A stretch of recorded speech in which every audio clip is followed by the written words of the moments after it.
At a distant childhood, her father had promised his daughter, whom he called his favorite apple pie, to make her the first lady of the country. But now she, Reinhardt Rink, growing up on the estate of the Marquis of Rinke, sat over a coffin. The coffin of her father who had passed away 15 years ago. Before the girl realized what was going on, a painfully familiar voice sounded behind her. The Crown Prince, Michel Alankis, towered over her and was displeased with his wife's behavior, a wife with whom he was going to dissolve his marriage very soon, stripping her of her status as Crown Princess. Reinhardt knew what he was about to say. Michelle wanted a divorce, and in response, the girl herself would be outraged. Should the Crown Prince speak such words before the coffin of her father, who died in his place because of the order? The father, the Marquis of Rink, kept his word then. He had given his daughter the most important title in the Alankis Empire through a marriage of convenience. Thanks to him, after an engagement at the age of 12, Reinhardt became a crown princess and called the wife of Michel Alanks. Of course, as is usually the case in marriages of convenience, between her and her husband there were no feelings. And the crown prince quickly found himself a mistress, Dulcinea Canaria, princess of the Principality of Canaria, taken hostage. She had the nerve to whisper orders favorable to the crown prince, such as stopping the importation of Sarawak desert salt in favor of the girl's home principality, and Michelle was letting her do it. The crown prince, firmly in love with Dulcinea, began an absurd tyranny and reaped the fruits of his deeds. Sarawak, dissatisfied with the monopoly contract, mutinied. His Majesty the Emperor's orders were that His Highness the Crown Prince should deal with it personally. Michel then summoned the Marquis of Rink, on whom he hoped to entrust the duty of leading an army to suppress the mutiny in his stead. His wife's father was a retired general, and though he was willing to do the Crown Prince's bidding, he had a condition. For the Marquis to lead the army into battle, he demanded to put an end to the relationship with the Princess of Canaria.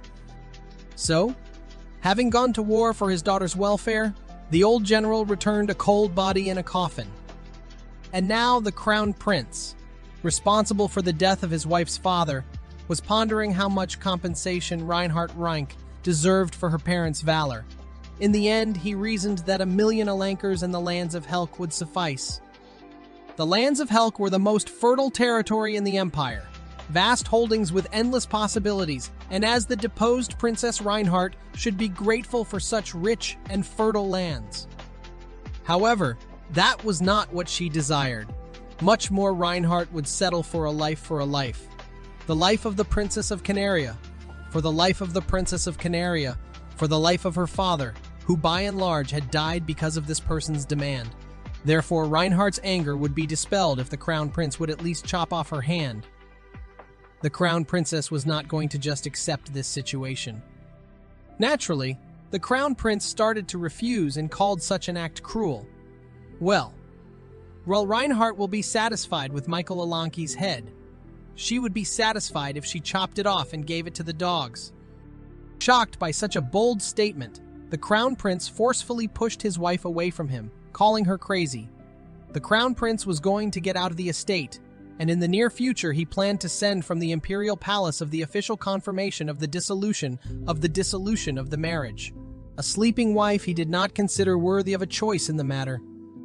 Reinhardt remembered how for 15 years she had been dying in Helka, the land of opportunity.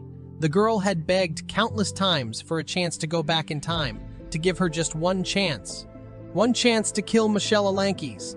Time after time she had prayed and dared. And right now, that chance was at arm's length. The manor was filled with the scream of pain of the prince, who had been stabbed through the calf by his consort's sword. He howled, calling for the cardinal, and Reinhardt drew her sword for the next blow. She decided to finally put her good name aside improperly. Go crazy. Yes, Reinhardt Rinke had traveled back in time into her grieving self of 15 years ago, who would be abandoned by Michel on this day.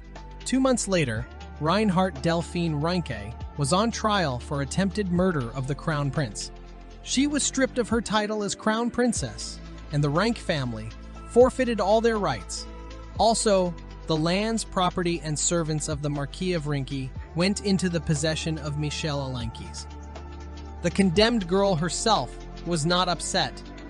She had only recently realized that she had actually gone back 15 years to her downcast self and done what she wished. Wiped Michael's foot to powder. Now the crown prince would definitely not be able to practice his favorite dances. So at the trial, instead of sadness on the face of the former crown princess, shone a sincere smile.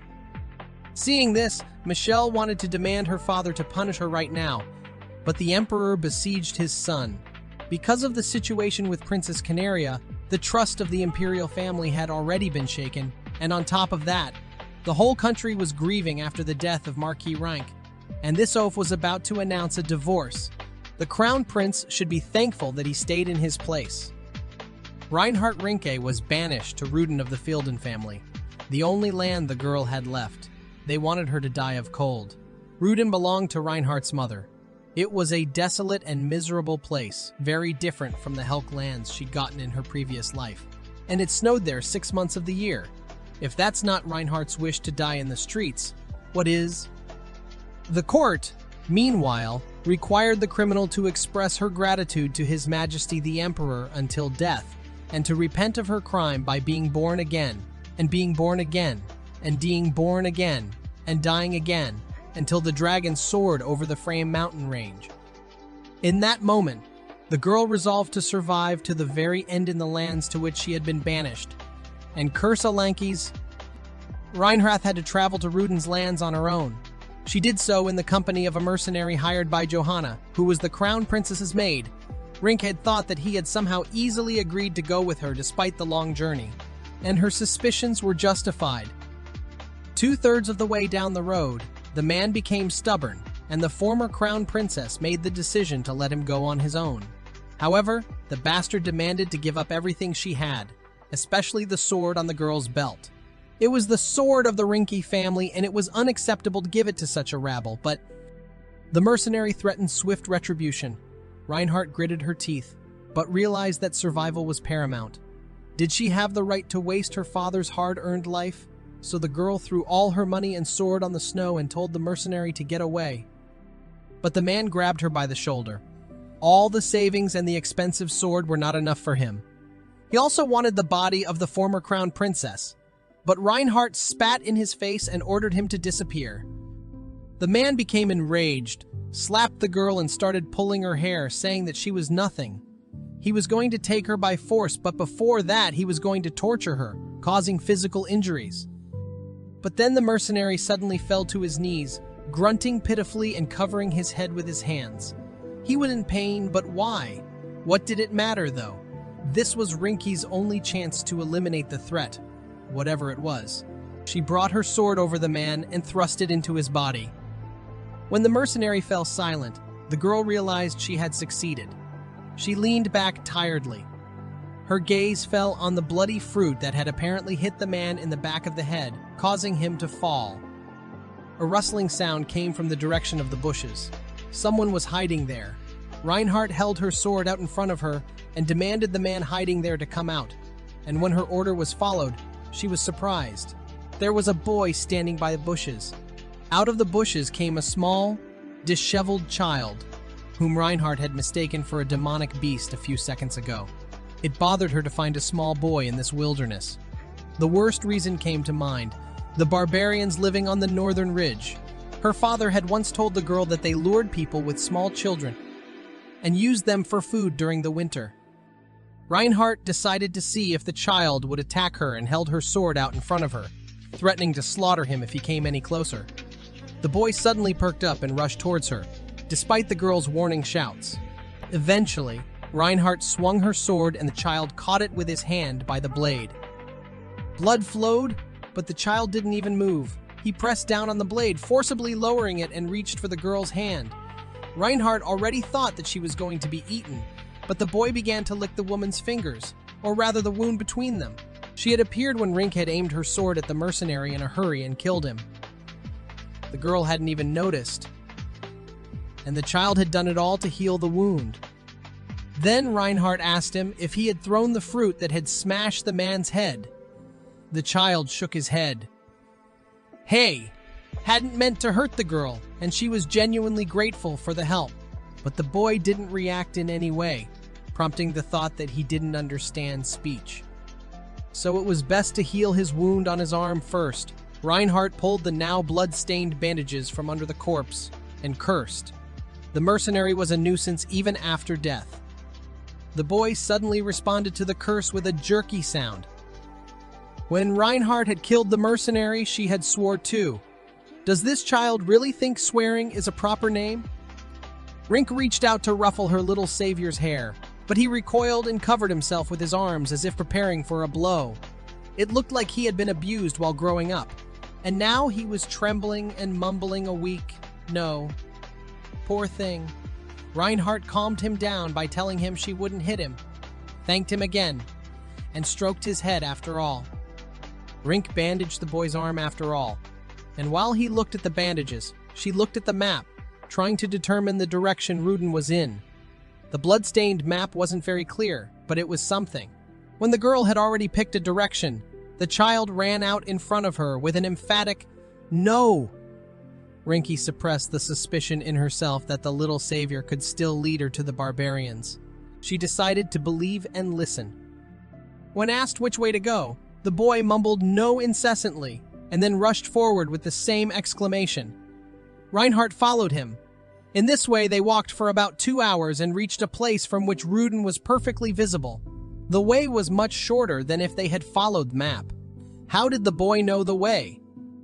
In any case, it was deep night, so Reinhardt found a suitable cave where they could wait until tomorrow. It was snowing after all, and going down the mountain with nothing to see ahead was a bad idea. In the cave, Rinky built a fire with flint stones. The boy was mesmerized by the fire, and when he was given the stones, he enthusiastically began trying to make sparks. When asked if he was having fun, he again answered no. This was the answer the child gave to all questions, and apparently it was the only one he knew how to pronounce. Reinhardt thought that if she were to take the boy to Rudin, she would have to teach him to talk first. Where did the child come from in those mountains? And what was he doing there? When they reached the fortress, the boy suddenly threw a tantrum and tried to run away. That was how much he disliked the settlements. Reinhardt, even though she didn't know what the child was doing, realized that he didn't have a normal guardian. She had to think of a way to calm the little companion down. Rinka saw a man coming out of the fortress gate with bread. Reinhardt bought a couple of loaves and looked at the boy. He looked at the food with all his eyes and drooled at the mere sight of it. The girl gave him all the 2 loaves and watched the boy eating them with a smile. She explained that if the boy went with her to the fortress, she would give him more bread. He made the right choice and took the girl by the hand. Together, they went to the guardhouse, where Reinhardt introduced herself as Lord Rudena. She was taken to an audience with Sarah, the woman who had long been in charge of Rudena's administration of the Fielden family. It was the first time in 20 years that a Lord, Reinhardt, had come to this fortress in person. Jeopardy! Helka and Rudin were very different. Lord Helka's castle was 10 times the size of the one in Rudin, but Lord Rudin's castle looks like it's 300 years old. In addition, it snows 6 months of the year, and there's a constant shortage of food. There are only 30 soldiers to defend the vast lands as well. Although there were no wars with other lands, who would invade such a territory? Reinhardt never dreamed that the lands of the Fielden family, her mother's family, would be in such a state. Rinky asked Sarah for the working records of her cousin, the previous lord. However, it turned out that the previous lord was born and raised in the large city of Belkane, so he did his work through a deputy. While he was alive, he had only visited Rudin 3 times. In other words, Sarah didn't want some lord who wasn't local to get involved. But Reinhardt couldn't do that. Michelle, the bastard, was still alive. And his former consort hadn't started her revenge for real yet. Rinky directly stated that, for Sarah, the crown princess, who was probably kicked out of the capital for committing a crime, was probably too troublesome a lord. Sarah evasively remarked that she didn't say that. And since she had, Reinhardt had asked for advice on how to manage these lands. She was going to revitalize Rudin. So the first thing Rinky asked was to take care of the boy that saved her and to tell her if anyone found out about the child's origins. But as soon as the maid tried to take the boy away to wash, he broke free and ran away. The servants rushed in pursuit.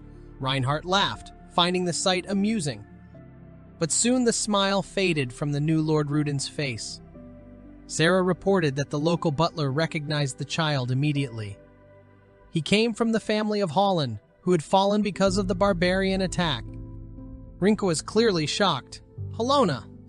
Could it really be Michael Alanquez's mad dog Wilhelona?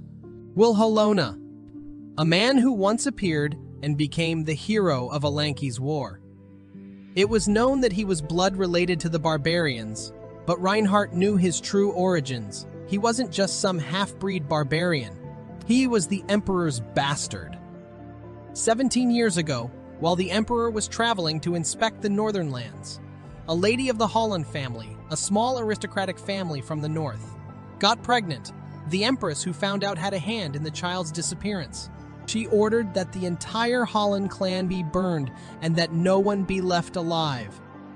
The Holland clan, falsely accused of treason, was destroyed.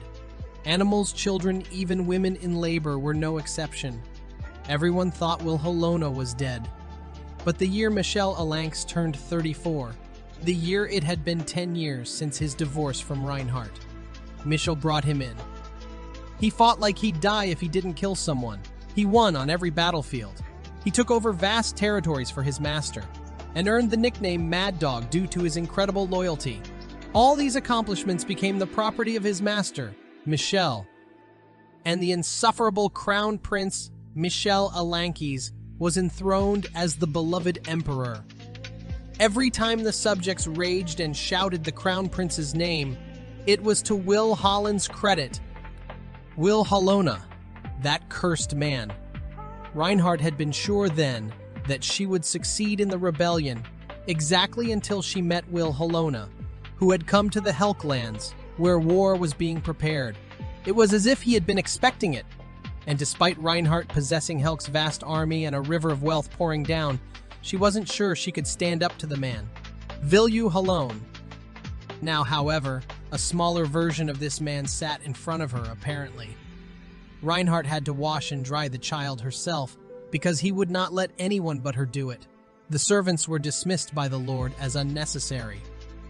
When they left, Rink looked again at the now clean and very cute baby. Holland's villa. Involuntarily, her palms clenched into fists, and she grinned wickedly.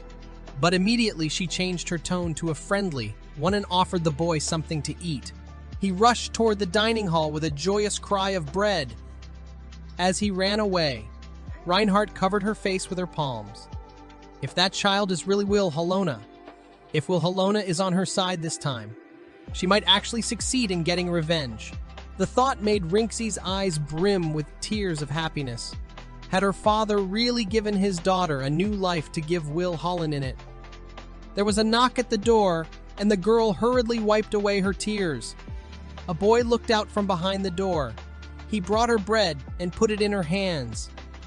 Reinhardt was still trying to realize that in this life, Wilhelona would be at her side, would grow up obeying the deposed crown princess, would become her knight. And this time, there was no way Michelle Alanquez would ever get her hands on this child, to whom Reinhardt Reinke had now given the name Wilhelm. Wilhelm continued to let no one near him but Reinhardt, who was now braiding his hair and marveling that this child was 16 years old. And while she was doing that, she was discussing Thanksgiving with Sarah. Food and goods were distributed to the villagers, for winter was merciless in Ruden. If the Lord didn't distribute food, the villagers would starve to death. Salt, flour, dried beans. Flour was especially expensive, and Reinhardt came up with the idea that they could grow corn on the land and make flour from it and then distribute it. Sarah agreed that the idea could be a success, but there were simply not enough hands in Rudine to do the work. There is a very small population in this land, and if you counted all the young men here, you wouldn't have 100. They may have had a fat turkey in the capital on Thanksgiving, but it's impossible to find one in Ruden. Wild goose at most, which the captain of the garrison hunted, and no one will come to the dinner party. Reinhardt, having heard all this, let Sarah go. She was convinced that Ruden was disgustingly poor land. They were too different from the Helka lands that Renke had gotten in her previous life. There were 3,000 soldiers. Every year they changed hundreds of carpets and blades. And here, for example, here this year, the guards were given 1 sack of dried apples as a reward. Reinhardt couldn't help but swear. Wilhelm immediately turned his head, responding. The girl hurriedly explained that she was not addressing him now. Rinke had intended not to swear in front of the boy, but sometimes it came out of her own mouth with the current situation. She apologized for her behavior, and Wilhelm blushed like a poppy, muttering a quiet no. Reinhardt decided to check his homework, but on the sheet was written cornmeal. Soldiers, turkey. The words from her conversation with Sarah. Rinke even laughed, suggesting that the pupil become her secretary. Wilhelm, on the other hand, rested on the girl's lap with his cheeks turning pink. He blushed even more when she patted him on the head again. It was incredibly hard to find a teacher for the boy in Ruden, mostly due to the fact that there are generally few qualified people in these lands, but also because rumors like this started to spread. The new lord went mad after losing her father. As a result, she was banished for attacking the crown prince. So Reinhardt will have to teach Wilhelm herself. Fortunately, he is a smart child, but unfortunately, the girl could not teach him everything on her own. For example, Rudena didn't have a decent swordsmanship teacher, and Rink wasn't a warrior. At the same time, in his previous life, Michel had quickly found him a teacher. He knew that Wilhelm was the emperor's bastard. Since Reinhardt herself had gotten this information from the crown prince's crony, it was accurate. But how did Michel know about Wilhelm's origins to take it upon himself to raise him? If even the inconsiderate crown prince realized, then the method should be simple. For example, the ring on the boy's index finger could have belonged to the imperial family. Rinka was pulled out of her musings by Wilhelm, who had finished his task. The girl praised him and habitually reached out to stroke his shaggy head. But the boy suddenly approached her and literally rubbed his forehead against her lips. Then flushed, he ran out of the room, leaving Reinhardt confused. When she realized what had happened, she laughed uproariously. On Thanksgiving morning, Knight Dietrich arrived in Ruden and got down on one knee before the former crown princess. He apologized for learning too late about what had happened, but as soon as he heard that His Highness had left the capital alone, he immediately went to Ruden.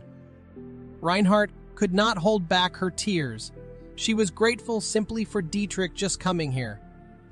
But the man shook his head. Still, he could not do otherwise, for he and the girl were on intimate terms. Dietrich had the imprudence to say this in the presence of Wilhelm, who stared gloomily at the stranger with evident hostility. Dietrich Ernst is the childhood friend with whom Reinhardt used to have fun before, and one of the knights her father trusted the most. For a while he had even been Lady Rank's fleeting first love. Now, he appeared in Ruden to the deposed crown princess and shared his impressions of this cold and depleted land as if nothing had happened. He even joked that when he passed the last mountain, he had wandered in search of His Highness for fear of finding her covered in snow. Reinhardt, who had briefly sent Wilhelm out of the room, asked him not to call her Your Highness anymore, since she was deprived of that title. Dietrich then decided to address her as Viscountess. The conversation about Ruden's unenviable state continued, and the girl sprang out of her own mouth about the times when she had ruled Helka. Dietrich could not know about that, of course, so Rinke quickly corrected herself, referring to a simple caveat. Then the knight inquired about the Viscountess's plans for the future and regretted that the crown prince had lost her. This surprised Reinhardt. If Dietrich had shown up a year ago, she would have thought he had simply come to inquire about the well-being of an old acquaintance. But Dietrich had arrived 3 or 4 months after the crown princess had been deposed. He came to meet her, who had arrived in Ruden only recently, now that the crown prince has not yet recovered from the shock of being wounded, and all the lords of the empire are closing in on the emperor to please him. That Dietrich came alone to Ruden at a time like this. He was either cast out of the family or he left on his own. Reinhardt put the question squarely. The knight evasively answered that if anything to choose, it was the second. The girl understood it this way. Dietrich had so often said he would leave the family and his older brother had taken to kicking him out. The man, chuckling, agreed. But after a moment, the smile slipped from his lips, and he shared his worries about Michael Alankes. He was trying to take full possession of Rinky's lands. Since the Viscountess had just been declared an outlaw, the Crown Prince began to greedily try to seize all of the Marquis of Rink's property. And not only lands, but also knights. Because above all, the main wealth of Rinky was his knights. Dietrich simply could not watch as a man who could not even walk properly ruled the knights. Therefore, the knight blushed with an understatement. He had come to swear allegiance to the Viscountess. Reinhardt laughed that in Ruden Knights in Ruden as a gift for New Year's Eve, give Badian, and she simply had nothing to give him. And what would someone like Dietrich do in these lands? Rudena even has only 30 soldiers. Ernst said with an important look that he would have to become the leader in that case. Reinhardt looked at his back thoughtfully. Is he obligated to rot here, however? There might be one worthy occupation for him. The girl thought of Wilhelm. Dietrich would be a perfect match for his swordsmanship teacher.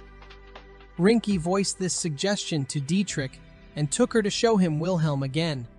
The man joked that he should get more than 1 sack of wheat for the role of teacher, but Reinhardt could only add a wild goose dinner on top. Chuckling, they headed for the dining hall, where they found Wilhelm. The boy clearly didn't like the sight of Reinhardt being led under the arm by Dietrich, and he was scowling and sullen. Reinhardt introduced Wilhelm as the child who had saved her life and invited Dietrich to sit down at the table next to him. But when the man tried to say hello to the boy, he suddenly jumped up and ran out of the room. He glared at the knight with a frown, peering out from behind the door.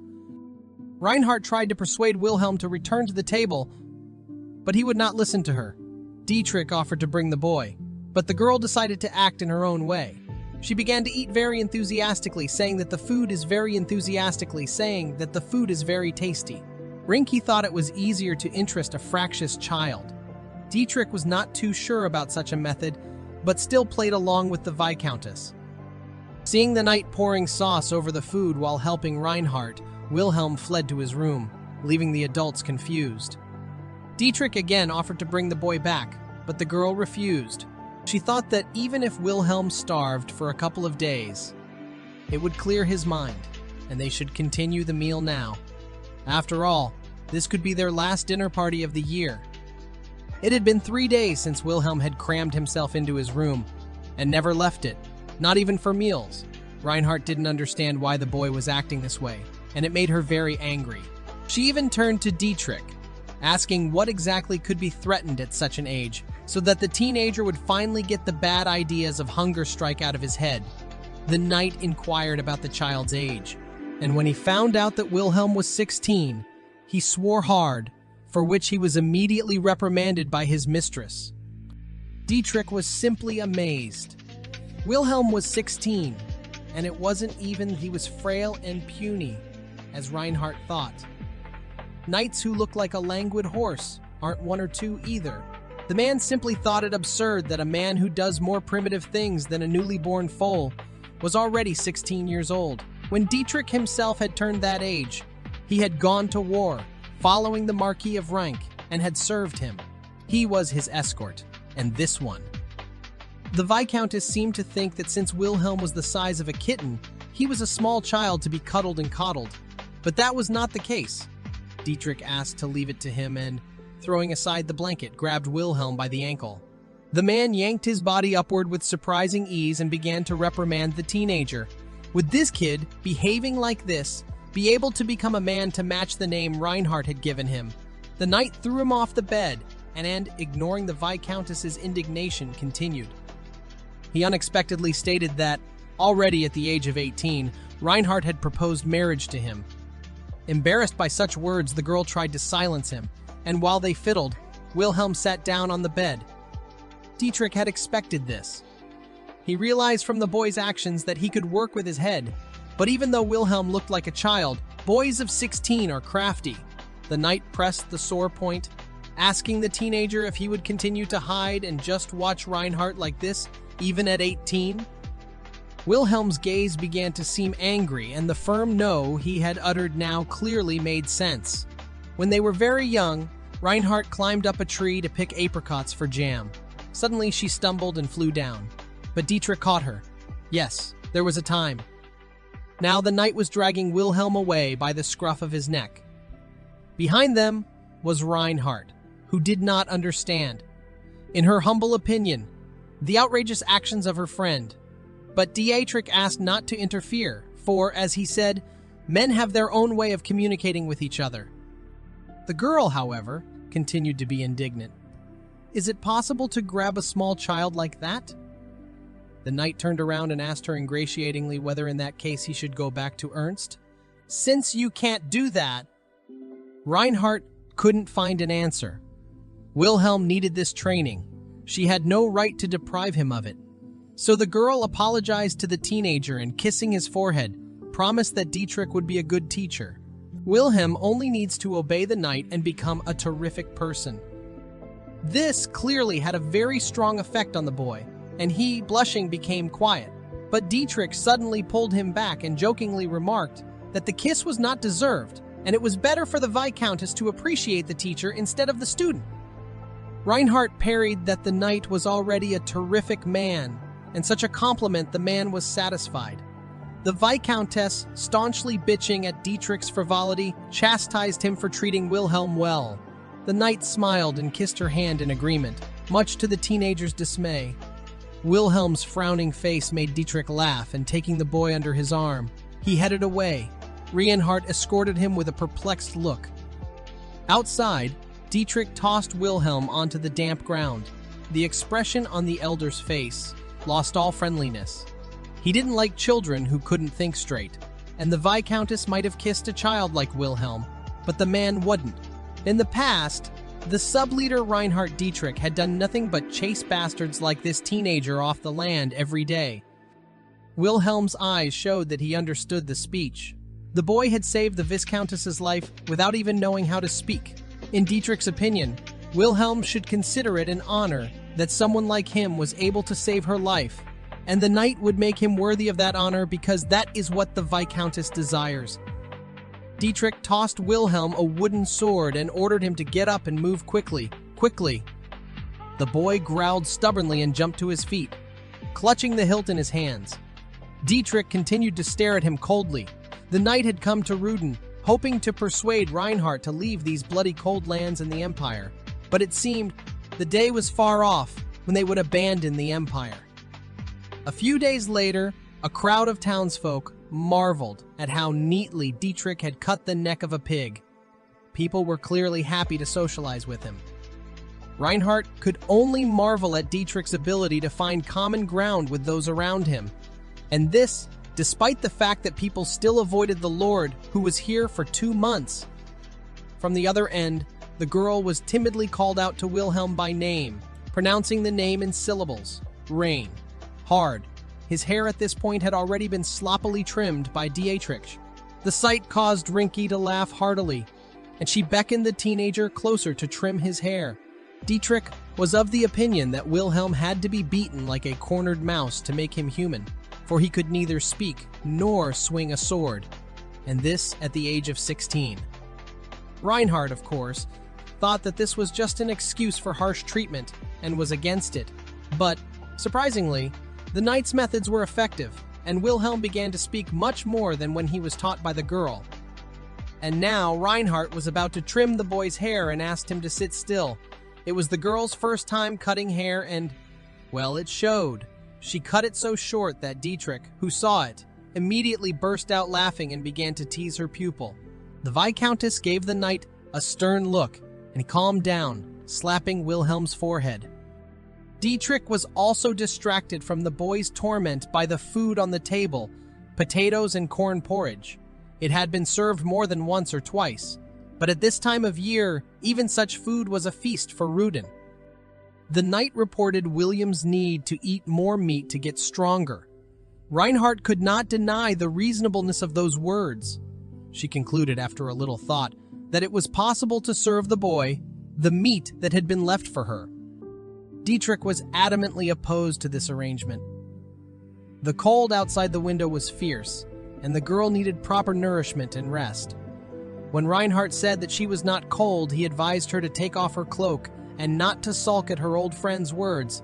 Wilhelm, who had observed such familiarity in the Lord's direction, frowned unhappily. Dietrich, as if nothing had happened, leaned back in his chair and voiced his intention to go on a winter hunt soon, and to take Wilhelm with him. Reinhardt was against it, still considering the boy a child. He could not, in her opinion, do something like hunting. Wilhelm himself was clearly taken aback by this statement. Even he didn't consider himself that small. And though Reinhardt was against the idea, she realized that in their situation, with not enough guards to even guard the castle, there was really no other way. All the Viscountess could do was ask Dietrich not to die by falling on the antlers of a reindeer. Toward evening, Wilhelm drilled his toothbrush with a thoughtful look. Dietrich had previously intimated to him that if he didn't brush his teeth, he would be ahead in the reindeer hunt tomorrow. The suddenly approaching Reinhardt acted more subtly. She shared her terrible aversion to brushing her teeth that she had experienced as a child. But her father had told her that if she did it badly, the prince would run away when he came to take the girl away. Then she did not yet know what she would do in the future with Michael's leg. Wilhelm distracted her from her thoughts by timidly asking if she didn't like that sort of thing either. Reinhardt smiled and said that she really disliked guys who didn't brush their teeth. The pupil immediately began brushing vigorously in her mouth. Dietrich had repeatedly told the Viscountess not to treat a 16-year-old boy like a 6-year-old, but Wilhelm looked so cute. The girl couldn't treat him like an adult. After Wilhelm had brushed his teeth, Reinhardt checked the quality of the brushing and praised the boy, who looked embarrassed and looked down. In the evening, Reinhardt told Wilhelm a legend while Dietrich was busy with his bow for the future hunt. The contents of the legend were as follows. Halsey, the goddess of vengeance, hated reindeer more than anything else in the world. Alutica, the god of tranquility and fertility.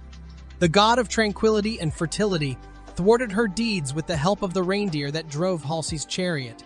On the horns of these animals grew a world tree. The taste of the fruit of this tree was Halsey's favorite flavor, so she, even knowing that Alutica was hindering her, did not harm the reindeer. Each time she ate the fruit, Halsey fell asleep on their backs. It was only when Halsey fell asleep that the weather became calm. Alutica, taking her asleep on the back of her own reindeer throughout the continent, brought fertility and tranquility. That is why, when it suddenly gets warm in winter, everyone says Alutica put Halsey to sleep. But when the warm days pass, a blizzard of incredible force is sure to come because of Halsey's anger. Dietrich frowned. He had warned Reinhardt that this was not a fairy tale for children's ears. The girl did not quite understand why, for it was told by the father of his daughter. But apparently, Marquis Renck did not tell the whole tale for his daughter's peace of mind.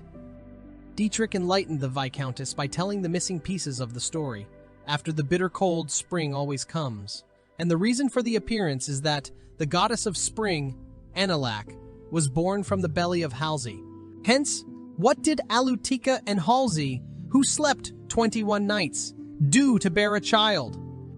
Reinhardt, realizing, immediately flared up and untimely covered Wilhelm's ears. It was too late. Dietrich laughed merrily. When Wilhelm fell asleep in Reinhardt's lap, Dietrich finally asked the question that had been tormenting him. Did this boy remind her of her father? The knight had a very clear memory of Marquis Renck bringing a 4-year-old girl from the road. Dietrich had been 6 and was only the second son of a common vassal, but he had been treated by the Marquis as he had been treated by Reinhardt. Now the man understood why he did so. The Marquis was trying to pull people in the family to his side and at the same time make Dietrich a partner for the games of a peer. Therefore, Ernst could not help but know why the Viscountess holds this child's hand, kisses his forehead, tells stories while sitting by the fire. He knew where these actions originated. Dietrich asked her to forget, if she could, that she treasured Wilhelm and loved him. Reinhardt threw a glance in the direction of the sleeping boy, Wilhelm. That she was doting on this child and pretending to forget her father was true, but the girl couldn't forget the reason she had sheltered Wilhelmina. So to Dietrich, she answered directly. If she had only been able to forget it from hurting the crown prince's leg, she would have forgotten it long ago.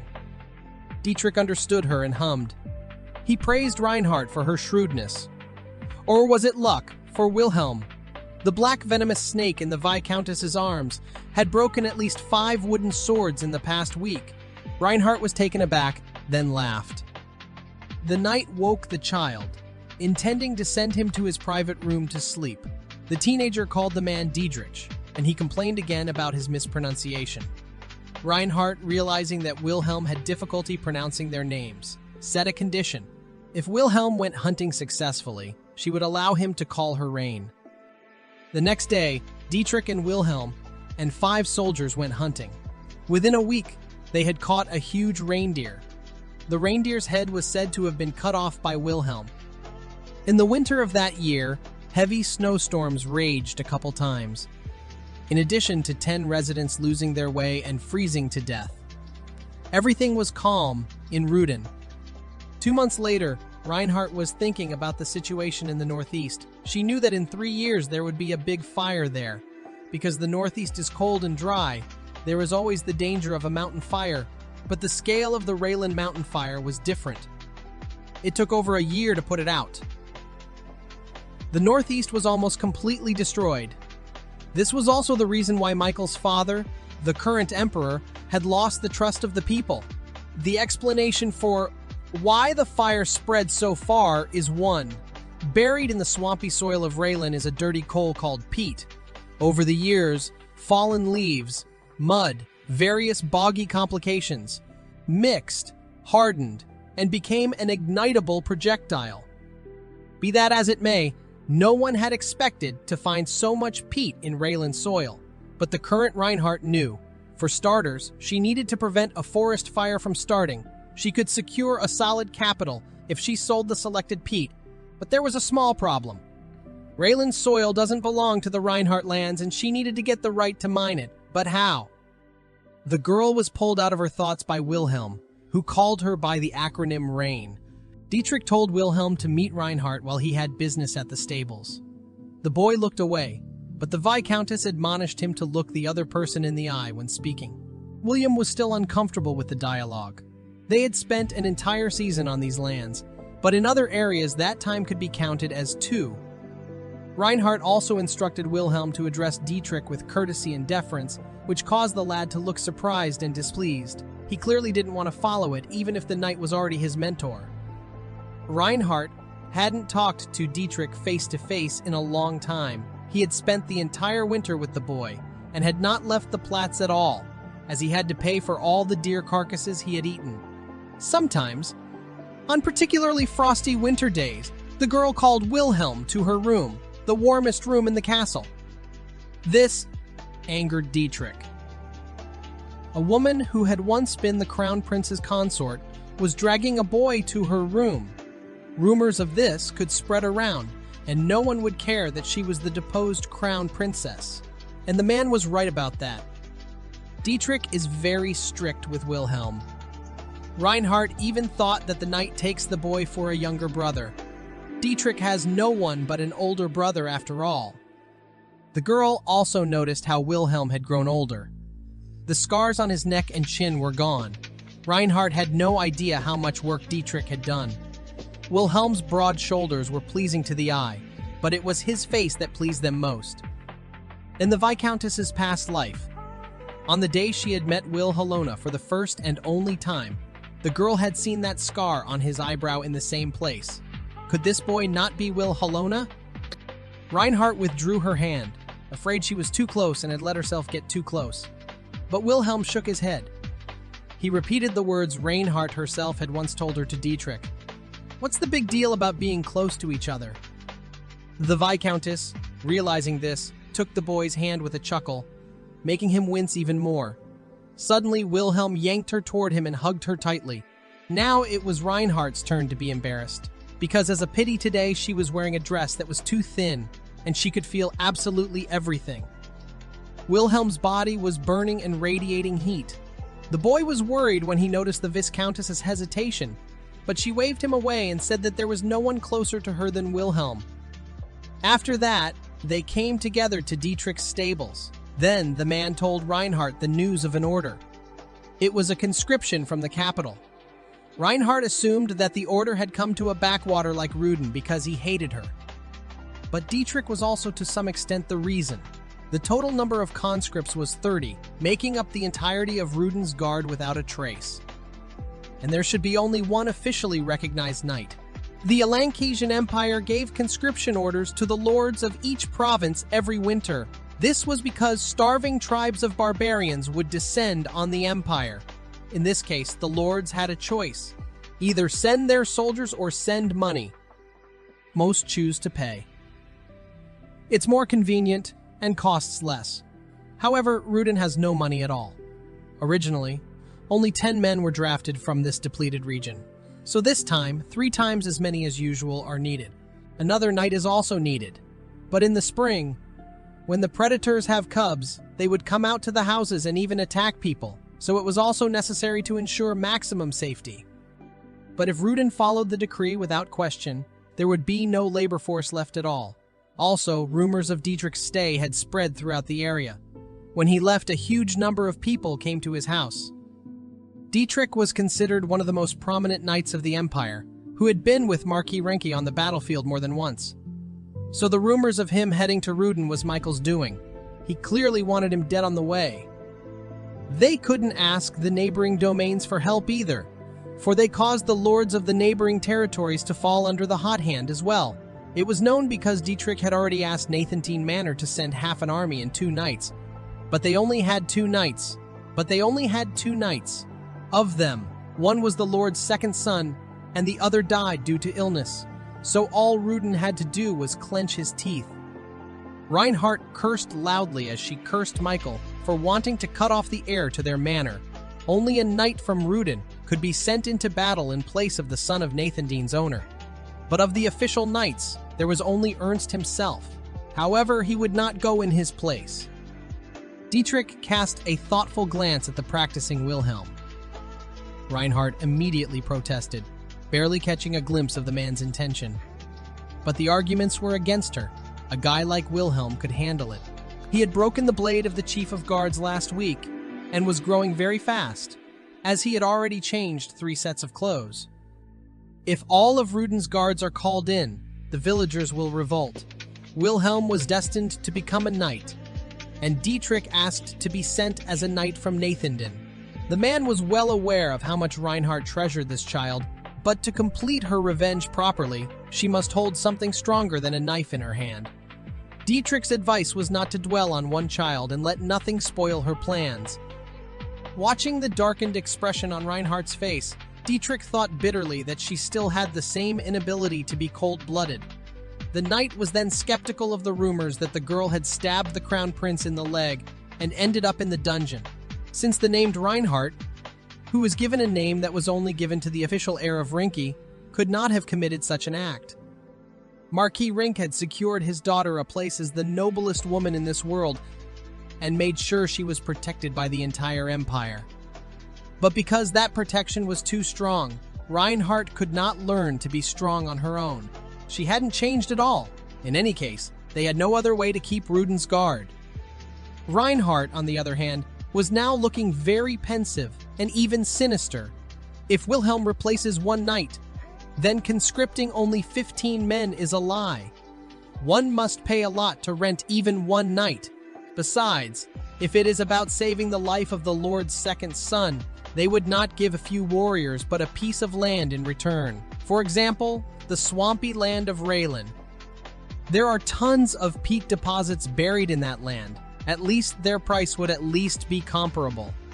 At that rate, Villa Holland could be lent to him. Dietrich grinned. There was a reason the Marquis had given this girl such a name. The knight went down on one knee, humbly saying that he would follow his mistress's order. While hunting reindeer, Dietrich and Wilhelm talked about the legend of Halsey and Alutica. They wondered if Halsey hated Alutica because he interfered with her work and tried to lull her to sleep. On the other hand, Alutica loved her, otherwise Anilak would not have been born. William asked the knight to tell what happened after the birth of the goddess of spring, and he heeded this request. Halsey, the goddess of vengeance, was a very busy woman. There was no end to the people who begged for vengeance. However, exactly from the moment the child was born, Halsey took care of Anilak for 100 days, and afterwards left the girl with Alutica. His castle was very far away, so the journey to that place took a full 100 days. She left Anilak, and without a moment's hesitation, she left the tower. Because Halsey hated Alutica, but she loved Anilak, whom she carried under her heart to the point of madness. So every year the goddess willingly visited the castle to see her daughter. Of course, she did not even look at Alutica, because from the very beginning Halsey did not love this man, and she became a goddess of vengeance because of the man. Dietrich did not tell this, but Halsey gave birth to 2 more children by Alutica, because she was not the kind of adults who spoil everything. Here Wilhelm gave out an unexpected thought. When he said that Halsey, the woman who liked Alutica, looked at him like an intrusive gnat, he said that he would not care if he were him. At the time, Dietrich didn't know who the boy was thinking of since such thoughts came to his mind. But later the knight realized when Wilhelm had to cut the neck of a deer just to keep the Viscountess from going hungry. He undoubtedly always before, and even then too, had that look on his face when Reinhardt was around. Such a reckless boy, whose gaze was full of greed and malice, Dietrich could not allow to be near his mistress. It is bitter when people grow up like ducklings, who look only at their mother, for one must first become a man. And then came the perfect opportunity to share Wilhelm with mistress, a summons. From Nadentine came a deed to transfer ownership of the marshy soils to Raylan. Sarah was curious as to why the Lord was accepting these worthless lands. But now it must be a matter of providing provisions for the soldiers who would be sent out at dawn to be conscripted. In order to have enough money for provisions, Reinhardt gave the jewelry to her mother, despite Dietrich's protests. The Crown Prince had confiscated all of the Rinke family's possessions, and the necklace was the only thing Reinhardt had left. But thanks to him, everything should go smoothly. Sarah bowed and set off to find a merchant willing to buy the necklace. At that, the woman called Reinhardt mistress for the first time. With Dietrich glaring at her with a judgmental look, the girl sent her away to make preparations for the battle. All organizational matters were soon finished. All that remained was to talk to Wilhelm. Wilhelm hesitated at the entrance to the study, for he had not had time to wash and smelled of sweat. Reinhardt waved him away, saying that she had long since gotten used to the smell of night sweat. Her father had once stopped abruptly before embracing his daughter as well. Wilhelm, with an impenetrable face, asked if Dietrich was the reason she had gotten used to it. The girl agreed, thinking that Ernst smelled twice as bad as her father. Wilhelm was suddenly very close. He leaned over and enclosed Reinhardt in a hug. The teenager sincerely hated the fact that the Viscountess was used to Dietrich. With this, he once again showed his considerable sense of possessiveness. Strangely enough, at that moment, Reinhardt was worried about Wilhelm's future reaction when he heard that he would become a knight sent by the Nadentine estate. Whatever Wilhelmina was, now he was just a small child that faithfully follows Reinhardt, and she is sending him to certain death because of money. The girl felt like a terrible person. The first thing she did was to apologize to Wilhelm and explain the situation. Rudin barely had 30 guards, and if he goes as a knight, the number will be reduced by half. With that, the Lord would be able to protect the inhabitants from predators in the spring. She had no right to let him refuse, no matter how much she wanted to.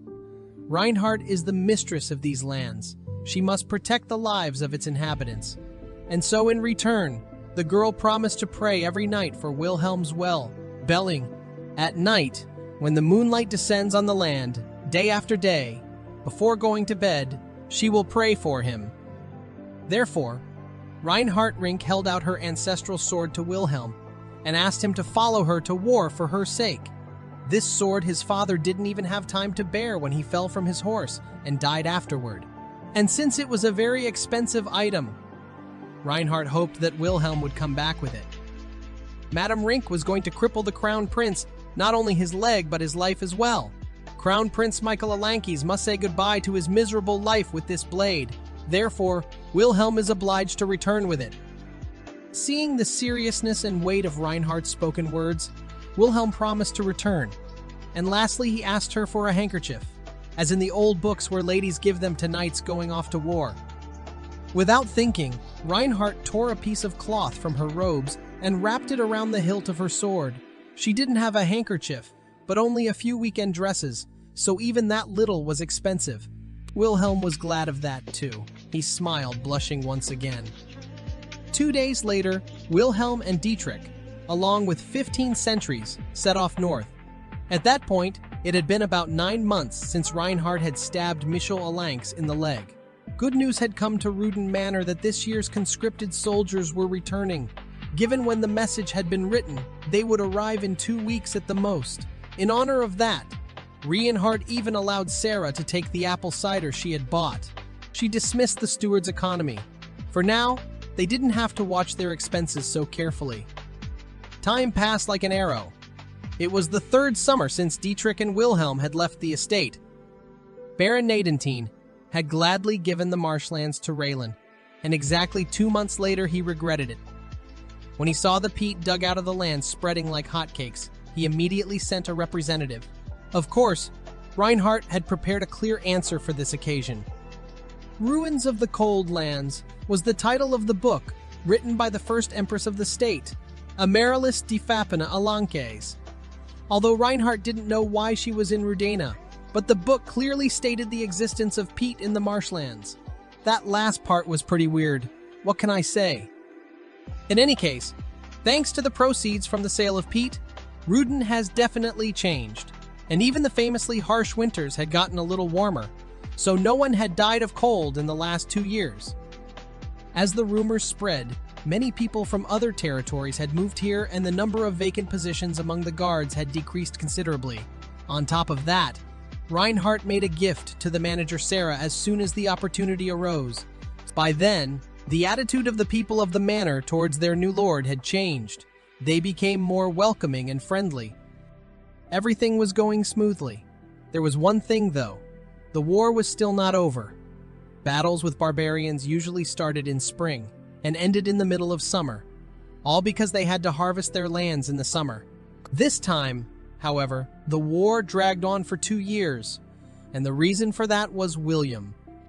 He killed the chief's son, which paid huge dividends for Nadanthine, but the enraged barbarians of the north left the harvest, which led to the continuation of the war. It was not such a desperate situation, however, and also because of Wilhelm. Because the boy, not even 20 years old, but fought the barbarians like a former commander, people began to call Mad Dog. Dietrich reported in his letter that the Margrave of Glencia had promised to pay Wilhelm for the transition to his subordination, but the boy flatly refused to change his master. The Margrave, of course, was upset. But if the daughter of the Marquis of Rink is his master, it is well worth it. Wilhelm was constantly on the battlefield, so it was not easy for him to contact Reinhardt. For the most part, it was Dietrich who reported everything. And in his last letter, he also wrote that except for his habit of behaving recklessly on the battlefield, Wilhelm had become an excellent knight. What's worse is exactly a knight, not a soldier, because he couldn't get along with the rest of the soldiers. To be honest, Dietrich thought this was his personal shame. He furthermore believed that it was because of Reinhardt, who overly coddled his first apprentice throughout his growing up. Ernst also assumed that they would soon put an end to the war. 6 of the 7 leaders of the barbarian tribes were already dead. Of course, the tribes had also been defeated. Now, for the sake of trapping the ringleader, they need to attack the northern zone. Keeping in touch with Reinhardt in such a position would be difficult.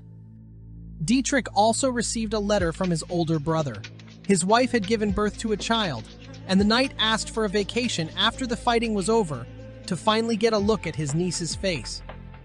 In addition to Dietrich's letter, the envelope contained a scrap of paper that read, "Day after day, looking at the sword, I think of you." It was not hard to guess who the message was from. Looking at it, Reinhardt couldn't hold back her tears. She missed Dietrich and Wilhelm madly. That same day in the late afternoon, the girl heard about the news from the battlefield. The first news had come. Of death, Reinhardt could not believe her ears. A messenger arrived and gave a brief account of what had happened. All the forces had been concentrated on the outer wall, but in a moment the situation had changed and the barbarian troops had attacked simultaneously from both sides.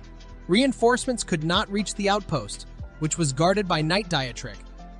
Having belatedly learned of this news, Knight Wilhelm quickly dispersed the barbarians nearby and rushed to her Ernst. However, the leader of the barbarian forces was present on the battlefield, and so the battle lasted longer than they had anticipated. When Herr Wilhelm cut off the chief's head with an axe, the sun in the east had already lit up the sky. Thus ended the Empire's war with the barbarians, and so ended the life of Dietrich, who fought bravely alone. Reinhardt desperately did not want to believe the messenger. A veil of bitter tears immediately covered her eyes. She had laughed so hard when she had read Dietrich's last letter in the morning, while he had died a week ago.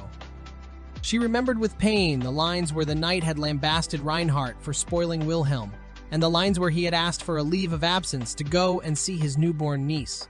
And the Viscountess smiled so happily as she read it all, while Dietrich was already dead. Reinhardt's legs gave out with grief, and she fell to the floor, sobbing. Dietrich, the one who had shared a bed with her as a child, listening to her father's stories. A friend. In the end, Reinhardt was the only one from her memories who had survived, because of a man who had treated the life of another so carelessly. Because of herself, Dietrich was dead. The conscripted soldiers finally returned to Ruden. They embraced their friends and relatives whom they had left behind for 3 long years. But behind the rows of joyous soldiers, there were soldiers carrying a wooden coffin in mournful silence. Behind the coffin walked Wilhelm. Whispers rippled through the crowd. People hardly recognized in the night that beloved child of the lady. Now the mere sight of him made the common people tremble. And if that night was Wilhelm, then it was Mr. Ernst in the coffin. Wilhelm stopped and looked at Reinhardt, who had come out to meet the soldiers. Still as beautiful, but in a black mourning dress. Wilhelm stepped toward her, wanting to embrace her, but missed her. She pushed him away. The first thing Reinhardt rushed to the coffin, which did not contain Dietrich's body, because it could not even be found. Tears came to her eyes again. But Reinhardt could not allow herself to do so in the presence of soldiers who had just returned alive from brutal battles. Dietrich had died, and they had survived. For them, and they had survived. For them and their kin, today was a celebration. The Lord stood up and vigorously congratulated the end of the war. In honor of this, everyone was to be compensated according to their achievements. In addition, returning soldiers were entitled to farmland free of charge for a period of 10 years. Through choking tears, Reinhardt announced the banquet. Everyone was happy because this endless war was finally over. There were cheers from everywhere. Everyone was rejoicing, except for 2 people. A drenching downpour fell from the sky. 2 men stood in the cemetery, Reinhardt and a man. They were Dietrich's older brother, who had refused to accept a coffin that didn't even contain a corpse. It was impossible to find any of Dietrich's belongings to put inside. And since he died as a knight of Ruden, he would be buried in those lands accordingly. Dietrich had chosen Reinhardt, and that choice proved decisive. The man's cold tone was hitting the girl's still unhealed wounds. The Viscountess lay down tiredly on the bed. Post-war time preparations for the funeral. A visit from Dietrich's older brother Baden Ernst. For some reason, even the heir to the family Glencia himself came. He was completely out of his mind. After that day, Reinhardt was not even able to say hello to Wilhelm, a child who, through her fault, had been fighting bloody battles for 2.5 years in a place he was unfamiliar with. He shouldn't have done that. He needed to call Wilhelm and talk to him, but first, he needed to change his clothes. There was a knock on the bedroom door. Reinhardt thought it was Sarah, so she asked him to help her unbutton her dress. But it was Wilhelm who answered unexpectedly. Rank immediately pulled the dress back over her shoulders and sat down embarrassed. 3 years ago, Wilhelm could definitely be called a little boy.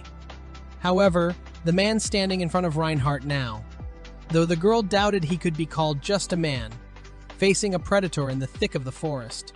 Was there any point in recognizing its gender? Wilhelm gustily hugged Reinhardt, and the girl, at first taken aback, apologized. It was said that Wilhelm had guarded Dietrich's empty coffin for 3 days. It must have been the first separation he'd ever had to endure. He had been through so much, and Reinhardt blamed herself for daring to treat him so carelessly and push him away. She shouldn't have done that. Wilhelm didn't need this apology. He only wanted to hear that Reinhardt was glad to have him back. Clasped gently to his broad chest, the Viscountess cried again. How could she compare a kind young man to a predator? She thought of it bitterly. She had made Wilhelm like that. The knight snuggled closer, asking her to keep talking. Wilhelm admitted that he longed madly for Reinhardt. Unbearably long nights on the battlefield. She was the only one he missed. Only her. The next day, the heir to the Glencia family, Fernand Glencia, tried to buy Wilhelm back from Reinhardt for 100,000 Alenki. But the girl, in a dejected state, declared that the sum for such a transaction was very small, which surprised the man a lot. The heir of the Glencia family came from the places where the war with the barbarians broke out. Reinhardt wondered why he had stayed in Ruden when the funeral was over. Certainly the man had an ulterior motive. There were 2 ways to change a knight's affiliation. The first was, as it was now, one could offer the owner money and take it with him. The second was that the knight had the right to change the owner himself by means of a chevalier's oath. Most likely William rejected Fernand Glencia's offer, and that's why he came to Reinhardt. And she too will undoubtedly refuse. Officially, the Viscountess argued that 100,000 Alenki was not the most reasonable price for a knight less than 20 years old who had beheaded the leader of a nation of barbarians. But the man was ready to increase the amount, and 5 times. Nevertheless, Reinhardt flatly refused even to rent, not that to sell for good. In the heat of the moment, Fernand said that such a knight as Wilhelm has nothing to do in Rudana, where there are only 42 soldiers and no one to command. The man even promised to pay Wilhelm an additional 5,000 Alanka every month. He also promised to give him his sister. Reinhardt was shocked by this. Did the Margrave of Glencia really consider Wilhelm as his son-in-law? But Rink's worries were in vain. Her knight was interested in nothing but herself. The heir to the Glencius family, panting with anger, left Ruden with nothing. Reinhardt and Wilhelm stared back at the departing men. It was incomprehensible to the Viscountess how a man as intemperate as Fernand could command men on the battlefield. However, according to Wilhelm, the man was quite popular. Reinhardt furtively glanced at the profile of her interlocutor. He looked like a completely different person compared to last night. Suddenly, Reinhardt wondered if Wilhelm himself was popular with the girls since he was so handsome. This drove the knight into a blush. The girl tried to talk about some small things like his bangs growing out, but Wilhelm took her hand and admitted that he had fought, thinking only of Reinhardt's words. Be sure to come back repeated wordlessly in his thoughts. And he had come back, and would always return in the future. So Wilhelm asked Reinhardt for a reward he could not yet tell her about. Fernand Glencia and his adjutant, Alzen Stugel, were sitting in a campfire by the fire. They were discussing Wilhelm, or rather how crazy he was. Fernand recalled that when Wilhelm arrived with the severed head of the chieftain's son, everyone was delighted and only the Margrave of Glencia sighed heavily. The northern barbarians came to the lands of Glencius every spring. It didn't do much harm to either side. The barbarians were a group of beggars who had been protesting for about a month for food transfers. If you gave them 1 or 2 food stores, they disappeared without a trace, and the soldiers didn't fight much. Instead, in the name of war, Glencia could command thousands of soldiers. It was an equal exchange. It was like that, but William cut off the chief's son's head instead of taking him alive. The knight, a mere boy, explained his deliberate murder by the fact that the enemy had touched his sword and insulted him. Fernach recognized the sword as the weapon of the Marquis of Rinky.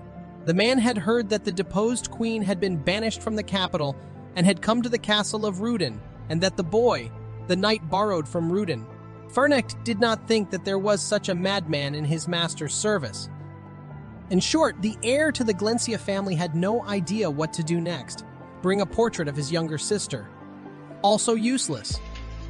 Suddenly, a clatter of hooves was heard. A man who turned out to be Wilhelm was approaching them on horseback. On the battlefield, people often change. If you see a man being hacked to pieces a few times, the understanding of normal becomes distorted. In the camp, while still fighting, Wilhelm heard rumors that the crown prince had remarried. In the capital, flowers and bread were distributed for 3 days. There was terrible turmoil, and someone had been fighting in the land of Glencius for months. The soldiers also talked about how beautiful the new crown princess was. They had no doubts about her beauty, for as they laughingly noted, she had thrown out the last crown princess. Now they were discussing Reinhardt, defaming her name with taunts about how good she would be in bed, for she was no longer a virgin. Suddenly, the loudest of the soldiers was pierced through by a sword. The sword belonged to Wilhelm, who had killed the man in cold blood. There was a second of confusion, after which the soldiers became indignant and demanded an explanation from the knight. But Wilhelm moved forward and massacred the men, slashing their throats as if they were sworn enemies rather than allies. Dietrich barely managed to drag his furious pupil away from the soldiers. Wilhelm pushed his mentor away. A sword gleamed in the blow.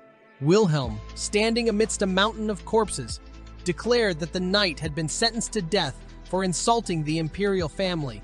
In short, this man, now arriving at their camp, was originally a madman. The war had also changed him for the worse. The adjutant watched the conversation between the two men with tension. Fernach's face was rapidly changing to one of absolute amazement and even confusion.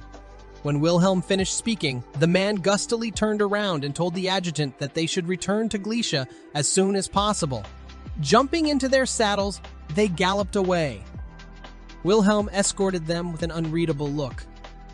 In the morning, Reinhardt found bread by her bedside. She assumed who exactly had brought it to the Viscountess's room. Wilhelm. He had done that as a child, too.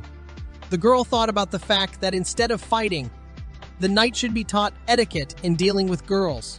Saying this, she unconsciously addressed Dietrich, but she hesitated half a word. She remembered. He was gone. Michelle Alankis had taken another man. Reinhardt blamed herself, for she should have wounded the crown prince properly then. If she could go back again. Suddenly, it turned out that Wilhelm was in the room all this time, who had not managed to leave before the Viscountess woke up. He kissed her hand, terribly embarrassing her. Wilhelm asked her if she liked the lands, and when he heard an affirmative answer, he promised to give her a gift. Hearing an affirmative answer to his question about the lands, Wilhelm promised to give the girl this. At that moment, Reinhardt did not pay much attention to these words. She thought it was natural for a child to treat her parent in such a way, and thought his words were a joke. But Wilhelm suddenly invited her to go for a walk. In this innocent proposal, the girl also did not see a trick and naturally agreed. They were interrupted by Marka, who burst in, looking excited about what was going on outside. Reinhardt immediately went after her. As she stepped into the castle courtyard, the girl froze, eyes wide in surprise. Before her stood frequent rows of knights in full ammunition.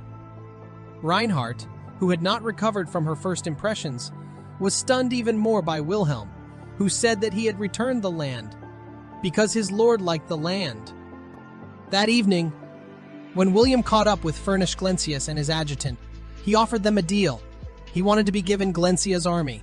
After all, the northern barbarians were gone, and the Margrave of Glencia was probably now contemplating what he should do with the 10,000-man army he had assembled under the pretense of barbarians. If the Marquis of Rinky were alive, the imperial family through a marriage contract with him, could use force to restrain Glencia. But the Marquis is dead and his soldiers have dispersed. And at this moment, the imperial family will try any way they can to weaken Glencia. It's good if it ends up with just an order to disband the soldiers. William thought it more appropriate to attack the empire first and become the independent state of Glencia. The adjutant, upon barely hearing this statement, immediately shushed Fernac in an attempt to shield him from such rebellious sentiments. The latter, however, pulled him back by the shoulder, earnestly inquiring of Wilhelm whether this was what Sir Ernst had taught him. But Wilhelm shook his head. His mentor was a good man who never even had a thought of rebellion. He wanted to push through a proposal for negotiations and ask the emperor properly. Wilhelm himself, on the other hand, was going to engage Glencia's soldiers in a territorial war and return all the lands of the northeast to Ruden. Fernac nervously cried out that such a thing was ridiculous, and he had no reason to trust the knight and give him his soldiers to support him. To this, Wilhelm accused him of lacking the courage to act drastically. After all, if successful, Glencia would gain a strong friendly territory to ally with, the mistress of vast lands in the northeast. Fernac reprimanded himself. This did not sound like nonsense. Below Ruden was Orient, the richest land in the east. But unlike Marquis Rinke, who was favorable to the imperial family, Reinhardt was extremely hostile to it. If she becomes the mistress, and if Glencia helps her to do so. Fernac latched onto the last argument that the emperor would hold them back twice as much in such a case, but Wilhelm claimed that the restraints would be gone by then. Alzen tried to say that everything the knight said was utter nonsense. Fernac told the adjutant to stand back, and while Alzen was sitting by the fire, Wilhelm said something to Fernac that struck him even more. And after that, without a second's hesitation, the heir of Glencius and his adjutant set off. And now Wilhelm was smiling nonchalantly for Reinhardt. The girl, however, was not thrilled with this antics. Her concern was that they simply would not be able to maintain such a large number of soldiers. After all, this wasn't land. These were people. With an eerie calmness, Wilhelm threw a cloak over Reinhardt's shoulders, and the girl became truly frightened. Even though she had looked into his eyes countless times, his gaze at that moment was alien and eerie, as if Reinhardt was seeing Wilhelm for the first time. The knight at this time said, in an even voice, that the Lord didn't trust him as much as Dietrich. In his opinion, if the man who brought so many soldiers was Dietrich, then Reinhardt would surely shriek with joy. He honestly admitted that he didn't know everything that Reinhardt was sad about, nor did he know about her anger. But according to him, Michael Alankes had taken Dietrich away from them. Therefore, this hatred he shared with Reinhardt. And as the knight said all this and kissed her hand ceremoniously, while on one knee, Reinhardt became increasingly aware. Wilhelm now seemed an unbearable stranger to her. Reinhardt stood confused. All this time, she had seen Wilhelm only as an innocent child and thought that he did not understand what was happening. But as it turned out, that child had time to grow up, and she hadn't realized when. Wilhelm grew up feeding off her feelings. At his words, that he was only trying to return his lord's due, the girl pressed her lips together. She reminded him that she had never asked for anything to be returned to her. And even if she was going to do that, she should have been doing it on her own. Suddenly, Wilhelm said that Reinhardt was going to do it with his help anyway, that she was going to use her apprentice as a tool anyway. And then, whatever he did would be the result of the effort Reinhardt had put into raising him, and that included her anger. Wilhelm was going to be the thunder and lightning of Hurricane Reinhardt. A hurricane has a path, and thunder and lightning only follow it, having no will. And Wilhelm would clear Reinhardt's path, hoping that the road he would pave would be to her liking. The Summer Ruden declared territorial war. Everyone scoffed, saying that the deposed princess had finally lost her mind, all because Reinhardt had put a 20-year-old commoner in charge. When Nadantine surrendered himself, everyone laughed at his master. But when the spacious and wealthy Delmariel lost to Ruden, no one laughed anymore. The Alankes Empire didn't interfere in the relations of territories unless the matter affected the taxes collected by the imperial family. Furthermore, the speed of the territory's conquest was unprecedented for these unexpected events to be noticed by the imperial family. Thus, the war ended in the winter of that year and brought 6 new territories to Ruden. The galvanized soldiers went on the offensive to the east. At one point, the army, numbering 1,000 soldiers, doubled in size. In an instant, a rumor spread that this was the work of Margrave Glensius. Famous feudal lords voiced their disapproval, but it was too late. From the east, Orient, Delmaril, and Fala, all who dominated the surrounding territories as powerful feuds knelt. The Knight of Ruden soon changed his nickname from Mad Dog of Ruden to Thunder of Ruden, and the territories that gave up the most taxes in the empire became the land of Reinhardt. At the meeting, the clearly bored crown prince proposed to simply rescind the order to disband the army given to the Margrave of Glensius and have him control the territory of Ruden. However, the emperor lambasted his son. Half of Ruden's soldiers are backed by the Margrave of Glensia. This means that if he summons them, these men will return and be loyal to him. It's highly likely that Margrave Glensia and the deposed princess are in on it. But Michael thought that was why it was better to withdraw the order to disband Glensia's soldiers, because then Reinhardt would lose his army, and the imperial family would be able to interfere with Glensia and Ruden's relationship. The emperor clenched his fists in anger, calling his son an idiot. If he let the Margrave gather as many soldiers as he wanted, there was no guarantee that he would return the soldiers sent to Ruden and not gather new ones to build up the force. The emperor leaned on his arm and lamented to himself that his only son was such a moron. He didn't notice people's abilities, had no insight into politics. If the prince had been personally involved in the campaign to suppress the Sarawak rebellion from the beginning, none of this would have happened. According to the imperial physician, Michel became cranky after he was shot in the leg, uninterested in business and only thinks of his own well-being. However, this is the Alanki's empire, the country that the prince will have to rule. The emperor was distracted from his sorrowful thoughts by one of those present. He reported that Ruden had achieved numerous victories through the acquisition of an outstanding knight. This knight had been trained by the second son of the Ernst family, but he had not actually received an official appointment.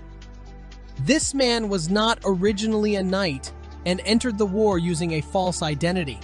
Normally, one wouldn't be charged for such a thing because they would die before being charged, but this was a crime. Based on that, they could invite the knight to the capital, and then he would personally pay for the crime. A letter arrived from the imperial palace, inviting him to the capital for a private audience with the emperor. In return, the imperial family guaranteed 2 things: the restoration of Marquis Reink's title and the return of his father's body. After Reinhardt had crippled Michel, the Reinke family had suffered significant damage. Title, ranks, and possessions were confiscated. The knights came under the control of the imperial family, and her father's body had to be buried in a public cemetery outside the capital. The girl could not refuse these conditions. She was finally one step closer to Michael, and unlike in the past, now that the girl was being kicked out of Ruden, she was ordered to go through the Crystal Gate. Crystal Gates. They were created from crystals containing mana, and were a transportation device that allowed for quick travel from gate to gate. It was said that once upon a time, a very long time ago, magic existed on the continent, but those times had passed, and magic naturally fell into decline. The founder of the Alankesian Empire, Amaryllis Alankes, being the last mage on the continent, created Crystal Gates. Becoming a new mode of transportation, they brought prosperity to the continent, and the Alankes family was able to firmly establish themselves as the ruling family of the empire. Because unless you are related to the Alankes, you need a resonance crystal to pass through the gate. And now Count Molly was actively arguing with Reinhardt, demanding to disarm her men, as passing through the gate with weapons was considered unacceptable. The girl objected.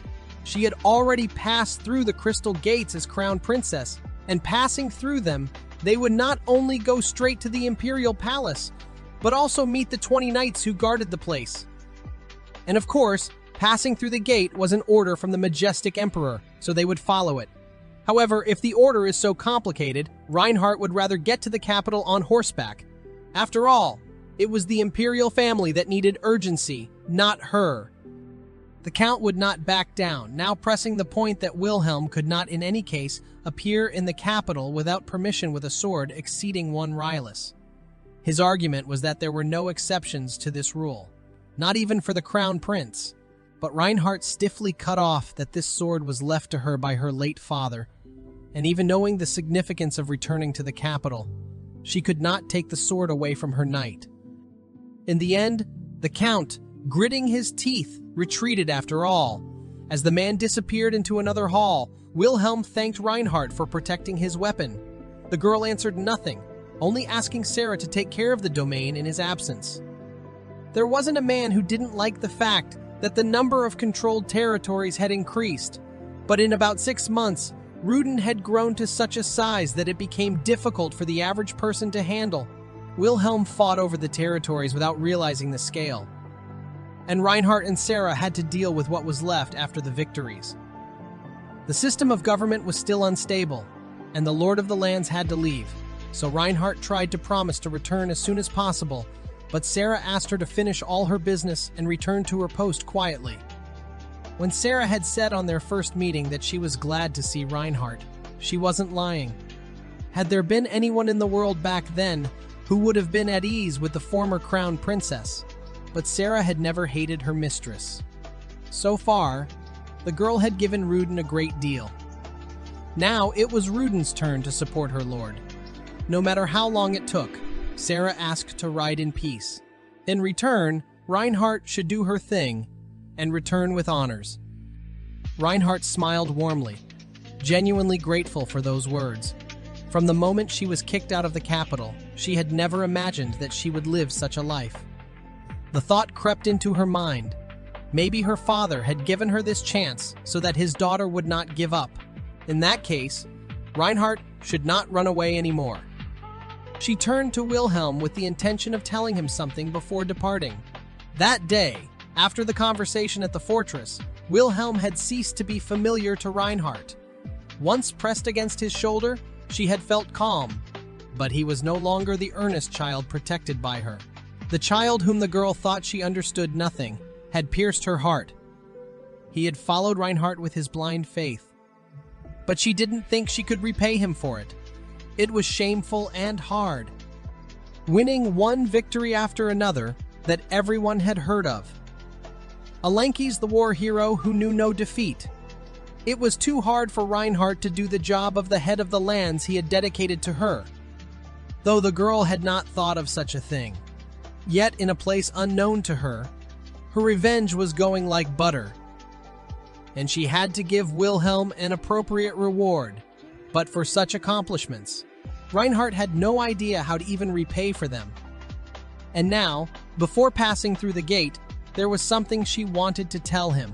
After all, the fact that they were heading to the capital was like putting her head in the lion's mouth, and before shoving it in there, the girl should trust her knight completely. Reinhardt told Wilhelm that he would be able to pass through the gate, even without the crystal, because he was the son of the emperor. She couldn't tell him where she got this information from, but she asked him to trust her. While the girl was saying this, she pressed her forehead against his chest. It made her nervous that the knight was speechless. But when he raised his arm to embrace Reinhardt, she noticed that the cloth of her torn sleeve, which she had given as a farewell, was still wrapped around the hilt of her sword. Wilhelm stiffened and apologized for not returning this cloth to his mistress, as he had proved too greedy. But Reinhardt, on the contrary, was pleased that he treasured the gift. It assured her of something. No matter how Wilhelm grew and changed, the child from that day would not disappear. And Reinhardt recognized her plans, in which she was going to use Wilhelm as a tool. But she trusted him with her father's sword. No matter what happened in the capital, no matter what happened there. Even if the knight's heart changed and he left his mistress while he carried that sword, Reinhardt Reinke would trust him infinitely. And one day he must return to her.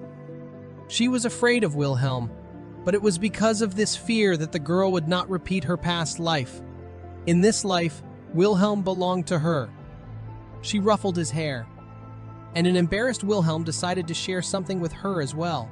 Leaning down to her ear, he revealed what he also knew about his origins, about being the Emperor's son. It turned out that Wilhelm also knew of his origins.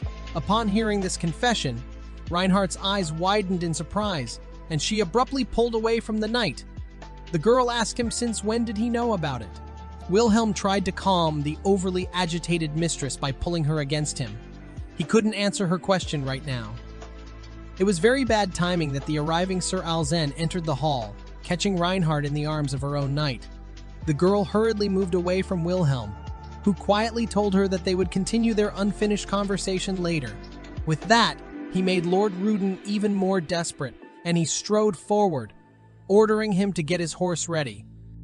This was how it all turned out in the end. Reinhardt kept wondering why Fernek Glencia had given them so many soldiers. It wasn't gratuitous. It was just Wilhelm himself, acting as collateral. He was using the blood of the imperial family that flowed within him. In that case, it would mean that the royal family was involved in Ruden's every move, and the imperial palace had no reason to worry. The reason why Michael was the emperor's only son was because of the empress. Due to her age, the imperial family couldn't have any more children, so the only crown prince was the dummy Michael.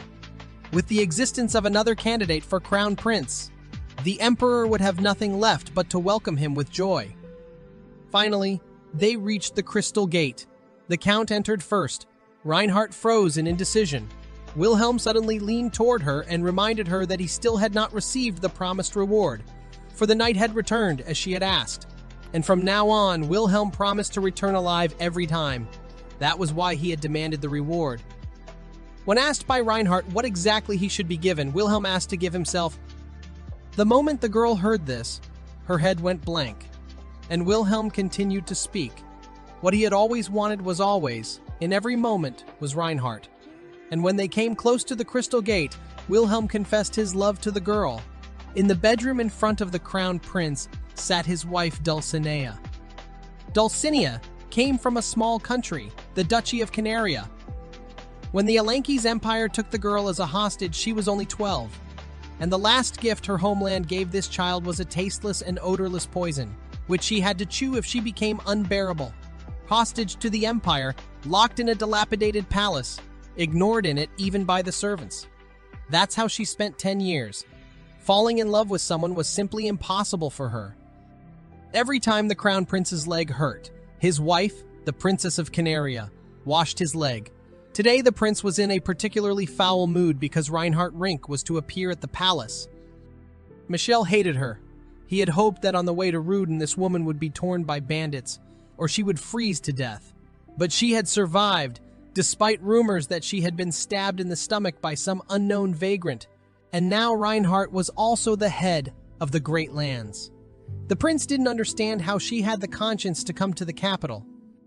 Michel was going to make her regret for the rest of her life and lay her ex-wife's proud head on the scaffold. Thinking about it, he remembered the gift for Dulcinea, which he immediately ordered to bring. It was an expensive piece of jewelry that he wanted her to wear at the reception in honor of the head of the lands. Although Dulcinea was not even invited, Michel was determined to attend with his wife. He wanted Dulcinea to show Reinhardt how splendidly she was reigning over the crown princess seat taken from her. And having lived her entire life as a shadow, Dulcinea knew exactly what answer to give. It is, of course, a succinct yes. A short time later, the imperial family, including Michael and his wife, gathered at the official meeting place.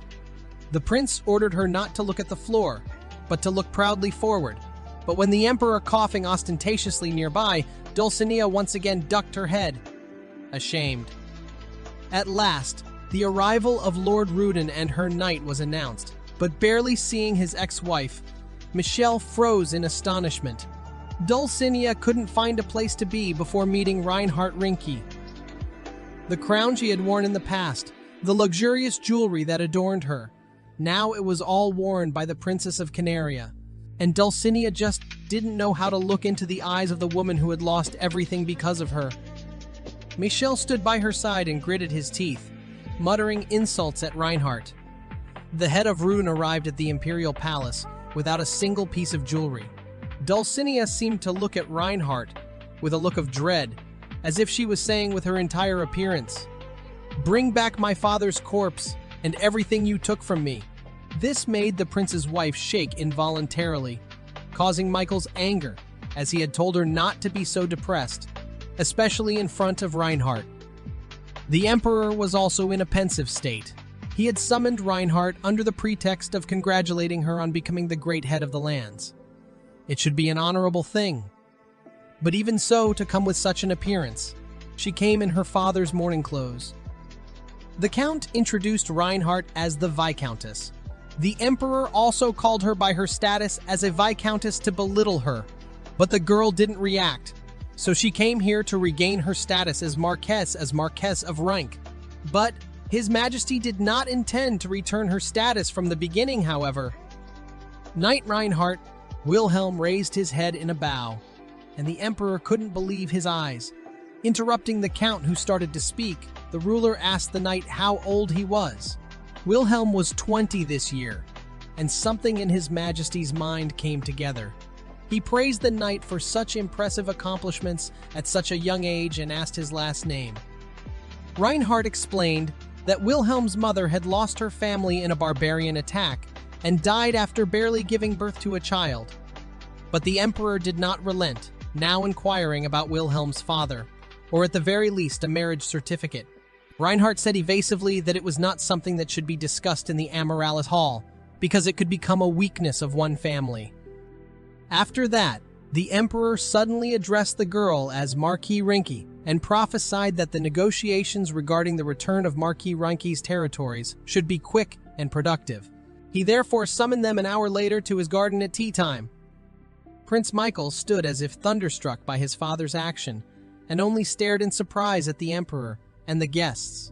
His Majesty invited Reinhardt to a banquet in honor of the birth of the new great head of the lands in 2 days. The crown prince didn't understand what all this was supposed to mean. Neither did those present. The return of the territories.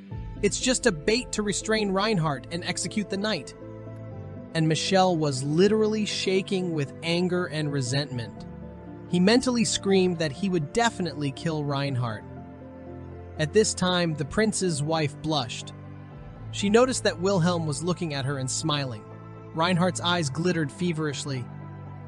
Inside herself, she was jubilant. They had finally met Michael Alankes. The girl noticed the cane in his hands. A limp then. Reinhardt hoped that the crown prince's life was like hell. Just like hell, just like hell. Just like his ex-wife's past life. Reinhardt had only come back for revenge against Michel. She was going to take from him the life he had lived until now. Reinhardt would make it clear to him what hell is like in real life.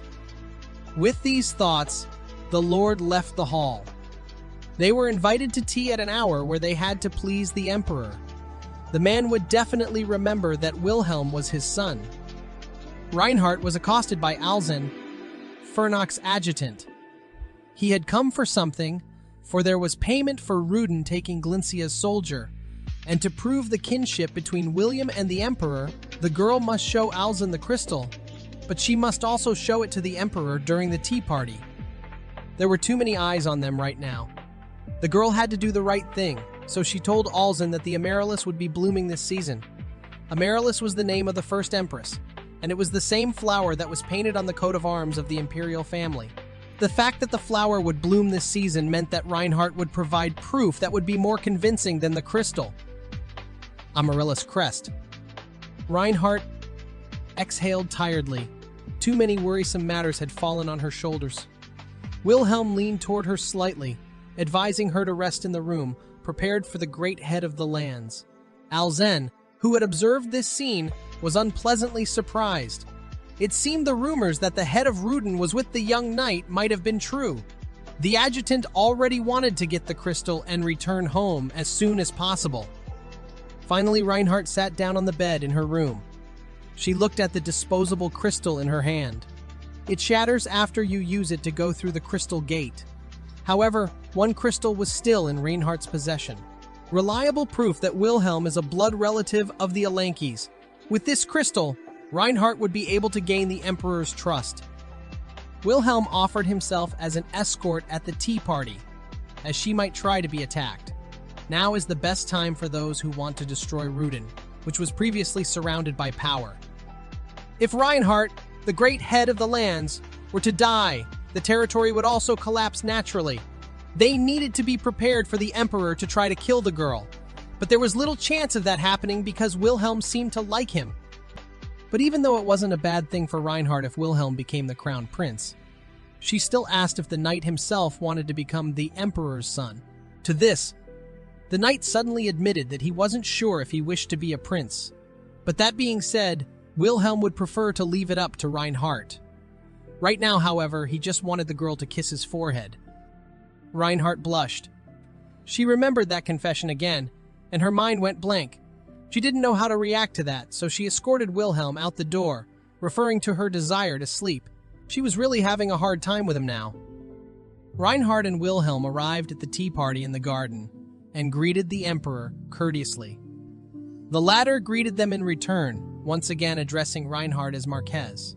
Reinhardt rightly reasoned that since the Emperor had called her Marquess, he had no intention of slitting her throat. At this time, the Emperor turned to Wilhelm and also invited him to sit down at the table. Reinhardt immediately became agitated because she forgot to tell the knight about the etiquette of the imperial palace.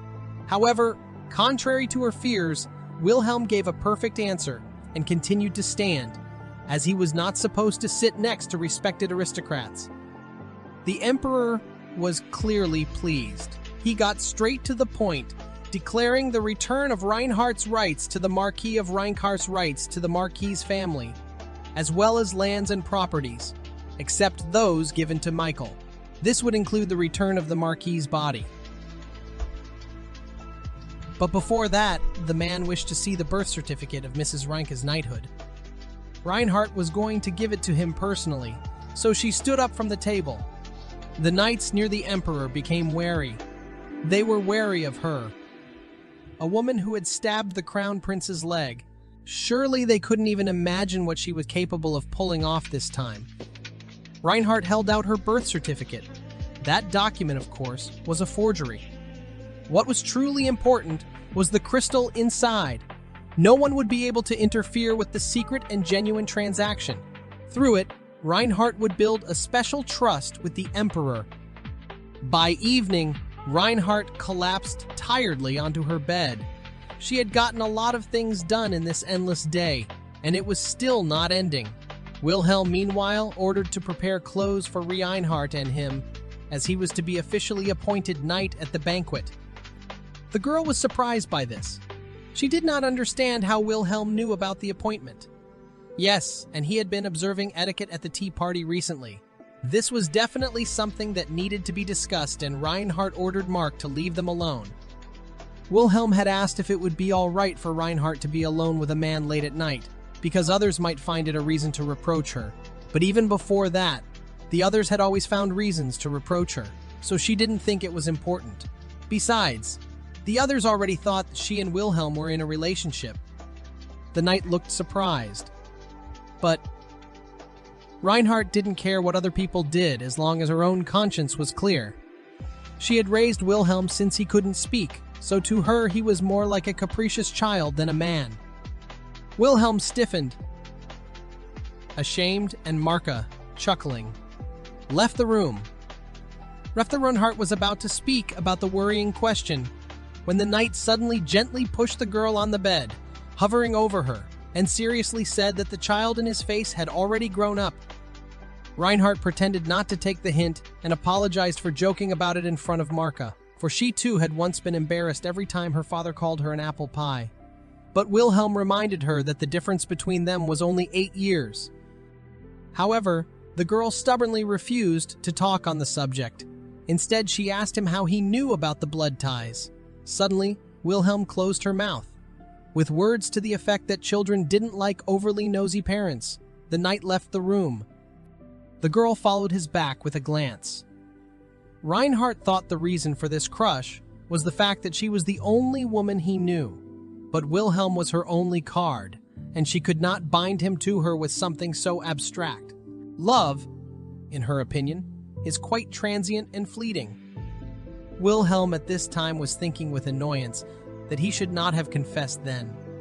He was suddenly called out by a woman with a sword, beside whom Dulcinea stood and looked at the knight with a blush on her cheeks.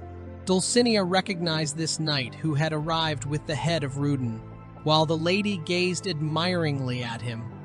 Cilia demanded that the man observe etiquette, for before him was the crown prince's wife. William did indeed kneel and introduced himself, bowing in a bow. Cilia hurriedly chased him away, though the knight spoke in his defense that he had been put here, and then where could he go from here? The woman was clearly outraged by the stranger's insolent behavior, but Dulcinea hastened to reassure her that the knight might not know the intricacies of the palace, since he had arrived recently.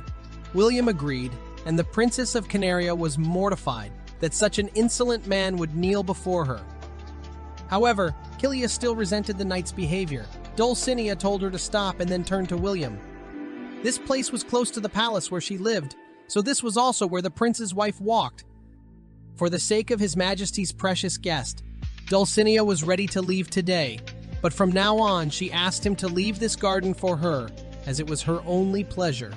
At this, the girl's heart beat hard, and often from the excitement caused by the man, who finally raised his head, indicating that he understood her mistress's wishes.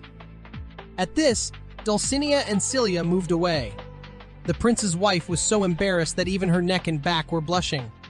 When they had gone a few steps away, Dulcinea unclenched her fingers and threw her handkerchief on the grass. Wilhelm picked it up and looked at Dulcinea, who was blushing terribly. 2 days later, on the day of the banquet, the preparations were already over. The Knights of Rudin had changed into their ceremonial clothes. Only Reinhardt was left to put on the prepared robes.